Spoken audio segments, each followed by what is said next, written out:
This is the letter nobody wants to open. Frank, 74 years old, from Dayton, Ohio, checked his bank account on a Tuesday morning. His Social Security deposit was $700 lighter than it should have been. No warning call, no visit, just a number that didn't match what he expected, and a letter buried in a stack of mail from 3 weeks earlier that he hadn't gotten around to reading. That letter explained everything. The Social Security Administration said Frank had been overpaid. They said they were taking half of his monthly check until the balance was paid back. Frank hadn't done anything wrong. The mistake was on their side. It didn't matter. Here's the part that should bother you. Frank is not careless. He is not uninformed. He is exactly like most retirees, someone who assumed that once his benefit was approved, it was locked in, stable, predictable. That assumption is the trap. This is not your fault. Nobody hands you a manual when you start collecting Social Security or SSI. The Social Security Administration runs on thousands of pages of rules, income thresholds, reporting windows, and formulas that change based on your marital status, your savings, and even a bag of groceries someone hands you. Most retirees never see these rules until a check shows up short. By the end of this video, you will know 6 situations, current as of June 2026, where the Social Security Administration can legally reduce or withhold your benefit. You will know the exact dollar limits behind each one. And you will know what to check this week, before a letter like Frank's shows up in your own mailbox. Stick with me, because rule number 4 surprised even people who thought they understood SSI. And the very last rule is the one that quietly causes more overpayment notices than almost anything else on this list. Let's start with the one that touches the most people: working while collecting benefits. If you claim Social Security before your full retirement age, and you are still working, the Social Security Administration is watching your paycheck. This is called the earnings test, and most people who claim early have no idea it exists until their benefit gets smaller than expected. Quick plain English detour, because this term matters for almost every rule in this video. Your full retirement age is not 65 anymore. For most people retiring around now, it falls somewhere between 66 and 67, depending on your birth year. If you were born in 1960 or later, your full retirement age is 67. That number is the line the earnings test cares about most. Here is how it works. For years before you reach full retirement age, the Social Security Administration lets you earn up to a certain amount without any penalty. As of last year, that limit sat around $23,400 annually. These limits adjust almost every year for inflation, so the exact 2026 number will be slightly higher. Confirm the current figure directly on SSA.gov before you make any decision. Once your income crosses that line, the administration withholds $1 in benefits for every $2 you earn above the limit. That is not a small dent. If Dorothy, 68, from Columbus, earns $10,000 over the limit working part-time at a bookstore, the administration will withhold $5,000 in benefits over the course of the year. Let's put that in real terms. $5,000 is roughly $416 a month, gone from a check Dorothy was counting on. That is a car payment. That is 2 months of groceries. And it can arrive as a surprise if nobody ever explained the math to her in advance. Now here's where it gets more forgiving, and also more confusing. In the calendar year you actually reach full retirement age, the limit jumps much higher, close to $62,000, and the withholding rate improves to $1 for every $3 earned above that number. After the month you hit full retirement age, the earnings test disappears completely. You can earn any amount, and your full benefit continues. But the next one is where many retirees get surprised. That withheld money is not gone forever. Once you reach full retirement age, the Social Security Administration recalculates your benefit and gives you credit for the months they withheld. Your future monthly check goes up slightly to make up for it. So this is not a penalty in the permanent sense. It is a temporary hold on money you already earned the right to. Here's the problem. Most people don't know that recalculation happens automatically, and most people don't budget for the withholding in the meantime. If you are counting on a full check every month to pay your mortgage, and half of it disappears because you picked up more hours at your part-time job, that is a real cash flow problem today, even if the math evens out later. This becomes more important after age 62, because that is when most people start blending part-time work with early Social Security claims.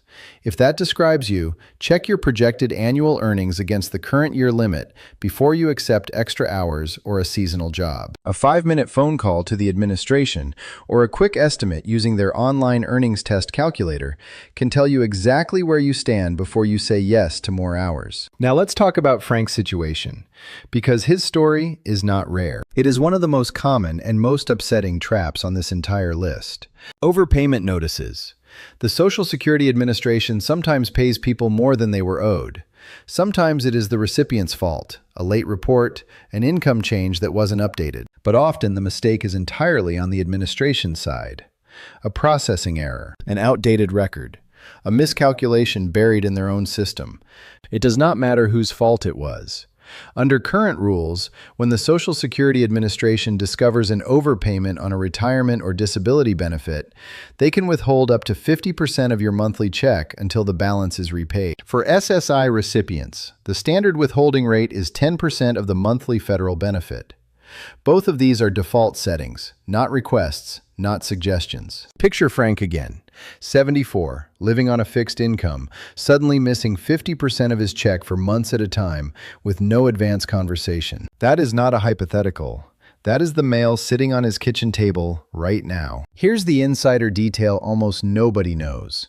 You can push back. You have the right to request a waiver if the overpayment was not your fault, and repaying it would cause financial hardship.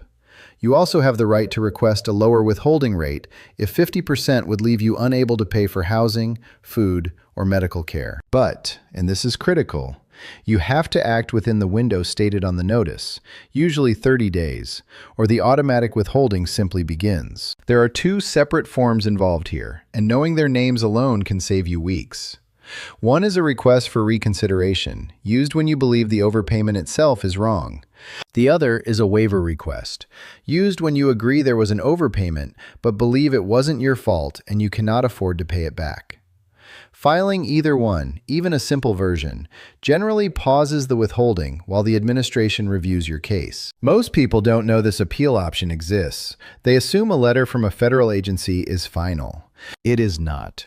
But if you miss the deadline because you didn't open the envelope in time, the appeal option becomes much harder to use. Think about how many envelopes arrive in a normal week. Bills, advertisements, insurance updates.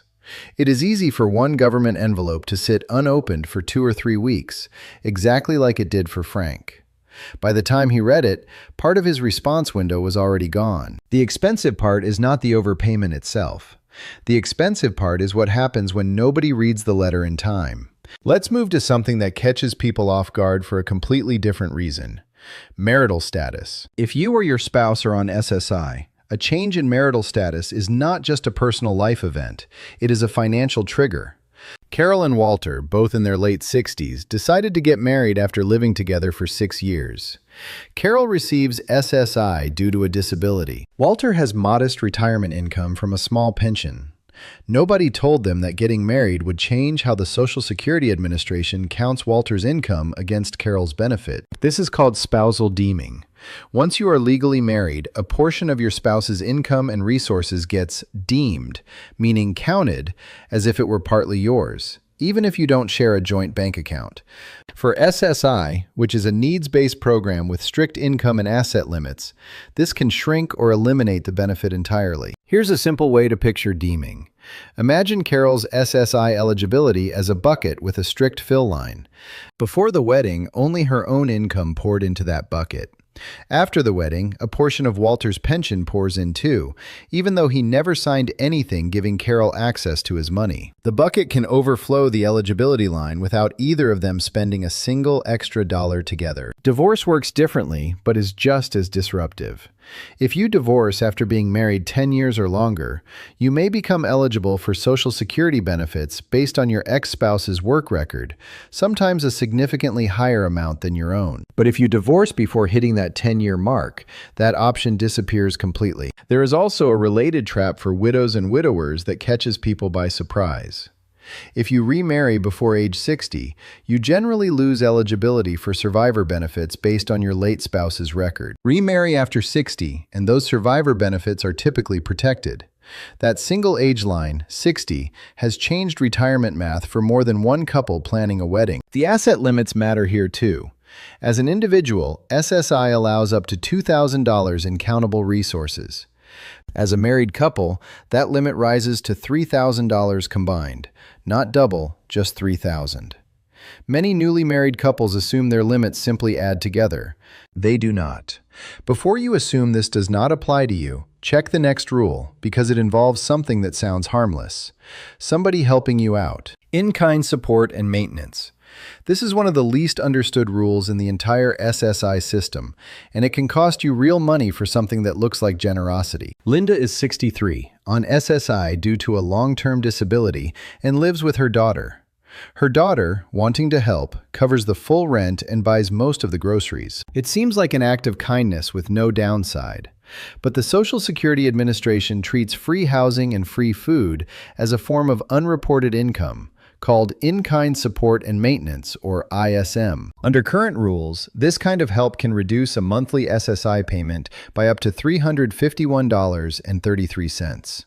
That is not a rounding error. That is real money taken directly off the benefit check, simply because someone else paid for rent or groceries without it being reported and calculated correctly. Here's the insider detail. The reduction depends on exactly what kind of help is given and how it is documented. Cash gifts are treated differently than paid rent. A written rental agreement, even an informal one between family members, can change how the administration calculates the deduction. Many families never ask about this because helping a parent or sibling feels like the obvious right thing to do.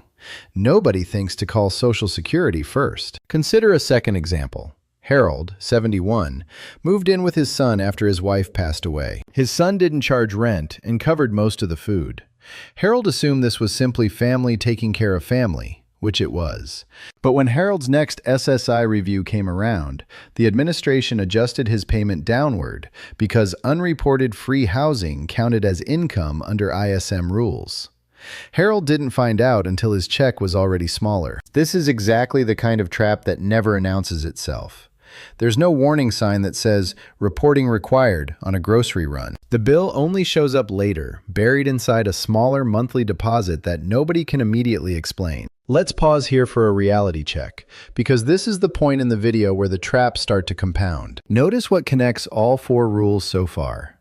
Working, overpayments, marriage, and family support all involve something changing: income, a relationship, a living situation. The Social Security Administration does not automatically know about these changes. You are expected to tell them. And that expectation is where the real financial risk lives, which we'll get to in a moment. But first, let's talk about a number that has not moved in almost 4 decades. $2,000. That is the resource limit for an individual on SSI. $3,000 for a couple. These numbers were set in 1989, and they have never been adjusted for inflation. Not once in over 35 years. Think about what $2,000 bought in 1989 compared to today. It is not a stretch to say this limit is dramatically out of step with modern cost of living. Yet it remains the hard ceiling for SSI eligibility. It helps to know what actually counts toward that $2,000 line, because not everything does. Your primary home generally does not count. One vehicle generally does not count. Household goods and a modest burial plot generally do not count either. What does count is cash, checking and savings account balances, stocks, bonds, and most other liquid assets sitting in your name. Robert is 61, on SSI, and received a small inheritance from an aunt. $1,800 landed in his checking account. Combined with the $400 he already had saved, his resources crossed the $2,000 line on the first day of the following month. That single snapshot, resources measured on the first of the month, was enough to suspend his SSI payments until he spent the excess back down below the limit. This trips up more people than you'd expect. A tax refund, a gift from a grandchild, even a certificate of deposit that matures and sits in a checking account for a few extra weeks. Any of these can push someone over the limit without them realizing it happened. Here's the part most retirees have never heard of. There is a legal way to hold savings above these ancient limits without losing SSI eligibility. It is called an ABLE account, a tax-advantaged savings account available to people who became disabled before age 26 under current federal rules, with some state programs allowing higher age windows depending on recent legislation. Funds inside an ABLE account generally do not count toward the SSI resource limit, up to a much higher threshold, often around $100,000 depending on the state program. If this applies to you or someone in your family, this is worth a direct conversation with the Social Security Administration or a qualified benefits counselor, because ABLE account rules vary by state and change over time. This becomes especially important once a family knows an inheritance, settlement, or gift is coming. Setting up an ABLE account before the money arrives, rather than after, can prevent the exact suspension Robert went through. Now, before we get to the recap, there is one rule left. And this is the one that quietly causes more overpayment notices than almost anything else on this list, because it is not about a specific dollar amount. It is about a deadline, the 10-day reporting rule. If you receive Social Security or SSI, you are required to report certain changes to the administration within 10 days after the end of the month in which the change happened. Not 10 days from the event itself, 10 days from the end of that month. This includes changes in income, changes in living arrangements, marriage, divorce, and resources crossing the limit we just discussed. Martha, 66, picked up a part-time seasonal job in November. She reported it in December, thinking she had plenty of time. But the reporting window had already technically closed based on the end of the month the change occurred in. That gap, small as it sounds, was enough to trigger an overpayment finding months later, because her benefit had continued at the old rate during a period when her income should have already reduced it. This is the mechanism behind almost every overpayment story you've heard, including Frank's. Someone's situation changed. The report came in late, or didn't come in at all. The Social Security Administration kept paying the old amount. Then, months or even years later, they catch the discrepancy, and they want the difference back, usually all at once, usually with that 50% withholding rule we covered earlier attached to it. Most people only notice this after the deadline has already passed. There's no reminder text message, no automatic prompt. The responsibility sits entirely on the recipient to track their own changes and report them on time. The good news is that reporting itself is simple once you know where to look.